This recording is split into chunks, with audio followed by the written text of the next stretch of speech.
Hello' guys, কি খবৰ আপোনালোকৰ? নিশ্চয় সকলো ভালে আছে।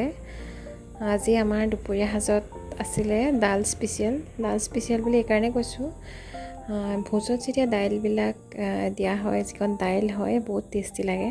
তো তেনেকৈ আজি বনাবলৈ ট্ৰাই কৰিলোঁ।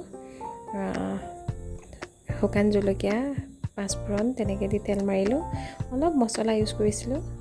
কেতিয়াবা স্পেচিয়েলকৈও খাই চাব মন যায় ন। এই দাইলকণ আচলতে আপুনি ৰুটিৰ লগতো খাব পাৰে দেই। মই পিছে আজি ভাতৰ লগতে ছাৰ্ভ কৰিছোঁ। লগত আছিলে চিকেন ফ্ৰাই আৰু আছিলে আপোনাৰ পচলা বুট দি ভজা এখন জ্বলা চব্জি।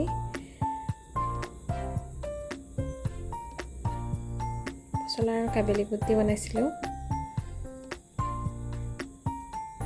কেতিয়াবা আবতৰো পচলা খাই চাব মন যায়। আৰু অলপ প্ৰসাদ আছিলে, প্ৰসাদৰ খাৰ বনাইছিলোঁ।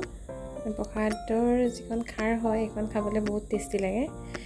কেতিয়াবা এনেকৈ বনাই খাই চাবচোন। আজিৰ থালিখন কেনেকুৱা লাগিলে জনাবচোন দেই।